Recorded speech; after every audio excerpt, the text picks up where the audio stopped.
Title: Yes, I slept with him and I regretted absolutely nothing, my wife sneered, leaving our anniversary dinner with him. I laughed. Excellent. Tomorrow's delivery will remove the shock, a moment I have been planning for ages. Start. I didn't flinch when she said it. Her lipstick still stained the rim of her wineglass as she leaned back, smirking like she was proud of the knife she had twisted into me. Yes, she sneered, loud enough for the waiters to hear. I slept with him, and I regretted absolutely nothing. Then she rose from our anniversary table, heels striking marble, walking toward him, the man I once called my best friend. She left with him in plain view, not hiding, not ashamed. I didn't chase. I laughed. Excellent, I whispered. Tomorrow's delivery will remove the shock, a moment I've been planning for ages. She and I had been fire once, youthful sparks that burned into vows. I built a life around her laughter, trusted it to guide me through storms. And him? He was closer than a brother, my confidant, the one who stood beside me at the altar as I said, I do. Betrayal cuts deepest when it comes wrapped in the faces you love. The signs had been there, a sudden stiffness in her embrace, late nights explained by vague excuses, his absence from our poker nights, replaced by messages that claimed he was buried in work. I wanted to believe them, but belief is the luxury of fools. The truth revealed itself one ordinary Tuesday. Her phone vibrated on the counter while she showered. I never snooped, until that night. One preview message, bold on the lock screen. Last night was unforgettable. Same place tomorrow? From him. My lungs emptied, and in their place, something colder moved in. I didn't confront them then. Anger is loud. Revenge is patient. I deleted nothing. I memorized everything. And when she came out of the bathroom humming, wrapped in steam, I kissed her forehead and smiled like a man still blind. For months, I built my case in silence. Emails, hotel receipts, photographs. Every secret moment they thought was hidden, I preserved like artifacts of their stupidity.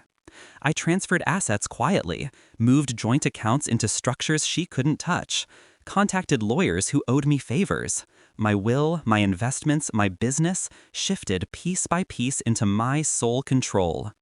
All while loving husband mode continued at home. Dinners cooked, anniversaries remembered, laughter shared. I gave her the illusion of safety because the kill is sweetest when the prey feels secure. But I didn't stop at legal ground.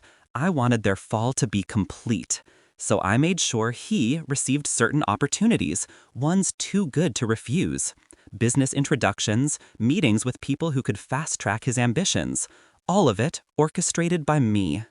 He thought his brilliance had been recognized. In reality, I was simply fattening the lamb. Tonight was their stage, our anniversary, the perfect stage for her confession, the perfect moment for their arrogance to bloom in public. And tomorrow, the blade would land. At dawn, process servers would arrive at the home she thought was hers, delivering divorce papers backed with evidence so damning it would silence any defense. She'd discover her accounts frozen, her car repossessed, her jewelry, all purchased in my name, locked away. Her lover wouldn't escape either. The opportunities I fed him were poisoned. The contracts he signed, fraudulent shells, their liabilities traced back to his name alone. By noon, regulators would knock on his office door. By evening, his reputation would be nothing but ash. They thought they were stealing passion. I was dismantling their futures. But the true climax came the following night. I invited them both, under the guise of talk. A neutral place, my office, glass walls, city lights stretching below us like a stage set for justice. She sat across from me, arms folded, defensive. He tried to look calm, but his eyes betrayed unease. I know everything, I said simply. I slid the folder across the desk. Photos, messages, documents. Her face drained of color. His jaw clenched. I don't care what you do, she hissed, voice trembling. I don't need you. I'll leave with him. Perfect. I turned to him. Tell her what tomorrow brings. He shifted, sweat rising. Because he knew. I'd warned him, indirectly, weeks before. He had signed contracts blind, greedy for reward. He hadn't read the clauses tying him to debts he couldn't pay. Her eyes widened as realization hit. "What is he talking about?" she demanded. Silence stretched. Then he spoke, voice cracking. I think I'm ruined."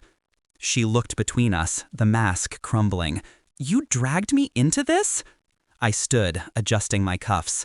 "No, you walked into this, together."